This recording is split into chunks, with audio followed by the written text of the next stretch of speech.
Hey everybody, welcome back. It is Rudy with Alpha Investments. And I was thinking about everything going on, and I was just kind of like, this was interesting. Really, every once in a while, it's kind of some weird things come along, and you kind of go, how would that affect stuff? So, in today's turmoil times, with Magic, player base, community, stores, I guess everyone just goes to Walmart and buys the cards now, right? We want to do a little, kind of a discussion about lottery cards today. Because, it's kind of an old thing. Nobody really talks about it anymore. It's kind of old news. Everyone's like, Rudy, why do you, I don't even want to watch your video. Nobody cares about lottery cards. Well, I know. Because they don't really exist. So, something funny happened. So, somebody who works in some place on the West Coast towards the top, some place with like a Saddles? It's some, I don't know, like what, Washington? I don't know, I have to Google the place. But apparently, so some weird things happened where somebody who works somewhere on that, I don't know where that is, I have to Google it on a map. Somebody said, Rudy, you should look in your lottery box. I said, excuse me? Look, I said, okay. So I looked in the lottery box. I said, why am I looking in there? Because, I mean, there's no more lottery cards. The whole joke's over with. That's it. I mean, it's just, they scrapped it. It ruined my whole thing. And they said, no, look in the box. And I said, all right, I'll look in the damn box. Chill out. And I was like, okay. So, what if I were to tell you that Ixalan actually had lottery cards? Thanks for watching. I hope you guys enjoyed the video. So, what if I were to tell you, like, they actually made lottery cards for Ixalan? Like, they actually, like, got it done. Like, they did it. So I want... This kind of came into mind because, on the weekends, I like to kind of sit naked by myself. And sometimes I like to sit on the roof or in the attic, and I hang out, and I look at my lottery cards, and I pull out my little notebook, and I store it under my bed with all my other inappropriate, memorabilia, and I say, they are pretty, aren't they? Come on, guys, they are pretty. We all think they're pretty. And you kind of sit there, and you kind of go, and you kind of look at it, and you're kind of just like, they're pretty. I mean, it's just a bunch of beautiful snowflakes. They really are.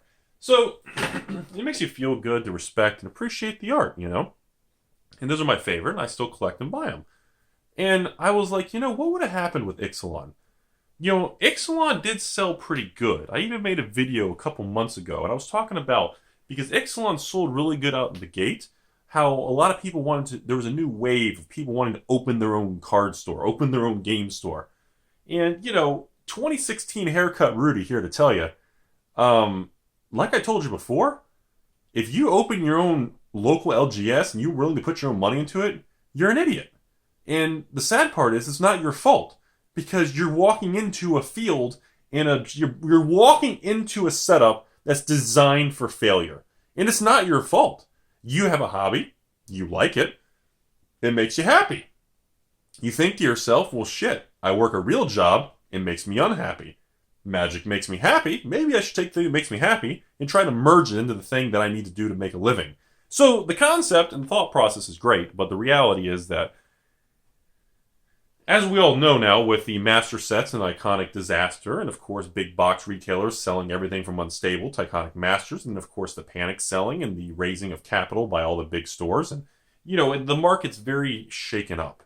And there's coming out to be a lot of collateral damage and side effects from the products and the choices that Wizards is making based on, the supply of items they're shoving down their throats. And so I want to go back to this. So some people, I had a good conversation for like an hour on the phone. I said, what would Ixalan have been like if it did have the lottery cards? And, this individual was saying, well, keep in mind, Rudy, since Wizards works, 24 to 36 months in advance. I said, really? 36 months? That's kind of far. I'd believe 12 to 24, but 36? And they said, yeah. And of course, this individual was explaining to me that the way Wizards R&D works is it's kind of compartmentalized. It's kind of segmented, and, each phase on that timeline's at different phases of development, which I guess really makes sense if you really think about it. I mean, that would be the most efficient method to do it, where you have your artists on this phase and your mechanics and game testers there. And I mean, it kind of makes sense because otherwise everything would get bottlenecked in certain departments. So, I mean, the logic is there. But I really, the point of the conversation I kept swinging back around to was, would it have been a big difference? And I think the answer would have been yes. with the little asterisk in the corner, we have to read the fine print at the bottom that says, ha ha ha, I can't believe he's actually signing this contract. And the asterisk is, it would have made a big difference if the lottery cards were beautiful and they were actually of quality. If the cards were of quality and they were actually beautiful, I actually think it would have been a good thing. Because it seems like now, because everybody was used to the lottery cards and they got kind of diluted, and I don't know, maybe they ran out of ideas or ran out of cards to reprint. The Amonkhet lottery thing was just a flipping disaster. And of course the card frames, and people couldn't read the card, and like the professor says, if you can't read the card, how do you know what it does? You got reading the card explains the card. Well, if you can't read it, it kind of throws a monkey wrench in the whole, engineering of the design. So now that, Ixalan's been out and people have moved on because Explorers of Ixalan, which, didn't somebody buy that? Somebody bought that. And then the gift box came out, which was a big, wait, did anybody buy the gift box? 10!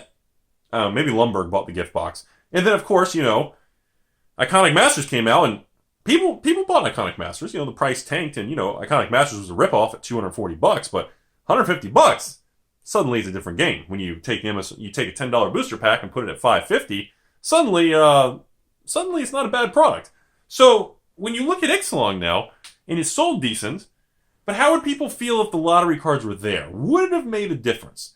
I think the answer is yes. If it was done correctly, with cards that people wanted, and very beautifully and artistically done with balance and symmetry and beautiful art that showed off in a large, full art type of approach, I actually think it would have helped. But I think that the thing that really I find everything the most interesting is that it seems like Wizards is kind of like an all or none type of thing. It's like, we want lottery cards, put them in every set. Lottery cards for everybody.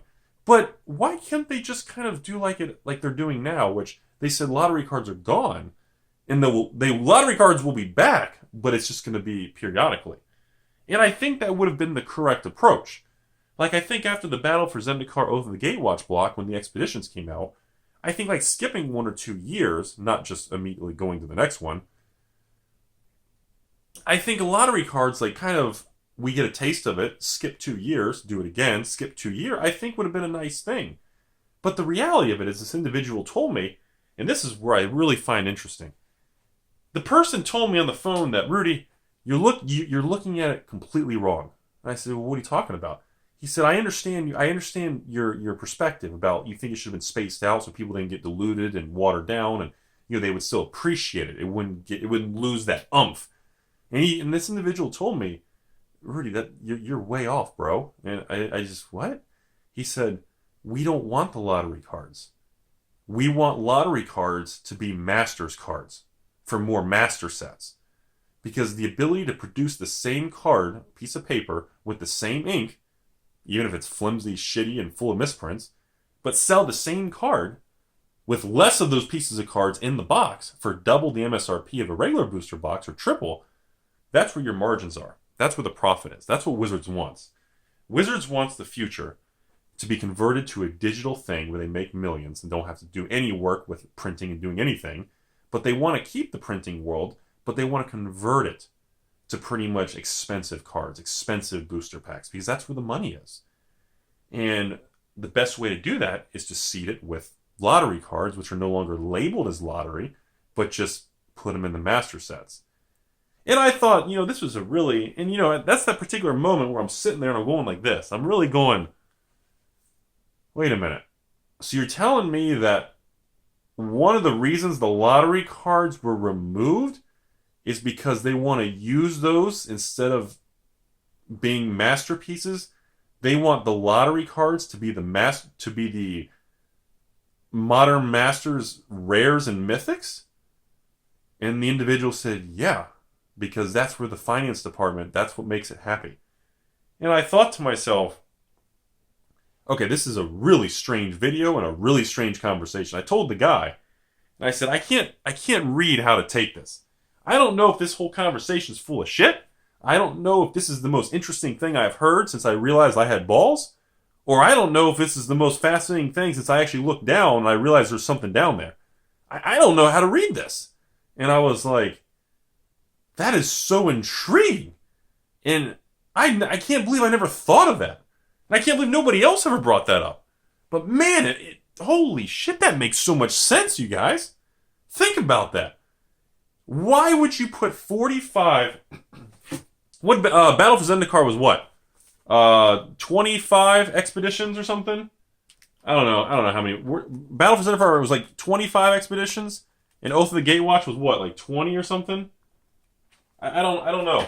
So it's like 45. I think that, I don't know if the masterpieces and the invocations were the same. You guys can correct me, but so instead of 45 insert cards into a standard set that's going to sell the same anyways, because they noticed no sales increase on the Amonkhet Hour of Devastation, and they're going to blame it on that, even though the set was just, Hour of Devastation was the worst selling set ever. It's the next Dragon's Maze 2.0. I was like, wow, you could take the 45 rare and mythic lottery cards, pull them out, go to a master set, and sure enough, that would be almost an entire master set of the same cards. And all you did was just strip them out of one and create a $10 booster pack product for the same thing. And I was like, damn, that is the most... Like, for me, I was just like, dude, 2014 haircut Rudy was just blown away by 2016 Rudy. And, I know this isn't a crazy video, but damn, that was just... that blew my mind. Is that interesting to you guys? Because to me, that's really fascinating. It's like they knew having 45 lottery chase cards plus 2 master sets in a year was going to overdo it. And they don't want to get rid of the master set because if they make 50,000 master set booster boxes and they sell them to distributors for 120 a piece, or 120, 120, never mind, we're just going to say they sell them for 120s, and 50,000 boxes times 120, look how much money Wizards gets. Well, if you take all those cards with new art and fancy frames, just insert them in the same standard set, you don't get all the extra cash flow. Even if you get a little slight uptick in sales on the Ixalan set from having the lottery cards, it's nowhere near compensated the equivalent to having another master set. Especially since you can get literally Wizards can literally get $120 a box. We're going to round it off. From a distributor for a master set. Think of how much cash that is for Wizards. 50,000 boxes? Or 55,250 times $120 a box. I mean, that's incredible amounts of cash. So, I really wanted you guys to share that with me and tell me what you guys think. I mean, this really isn't a video where I want you guys to believe me or not. I just want you guys to say, damn, that is really interesting. And I don't know why I never noticed the fact that they wanted to discontinue the Masterpiece series at the same time they wanted to double the Master Booster Box series. So obvious. So obvious. God, it's so obvious. How did you guys not notice that? Nobody noticed that. Rudy the Alpha and Best. I hope you guys enjoyed the video. Patrons, thank you for the support. All 1,600 of you guys. You are the reason I make these videos. You are the reason you get this interesting information. Remember, we all get one shot in this world. We gotta have fun. What else are we doing here? You guys have a great day.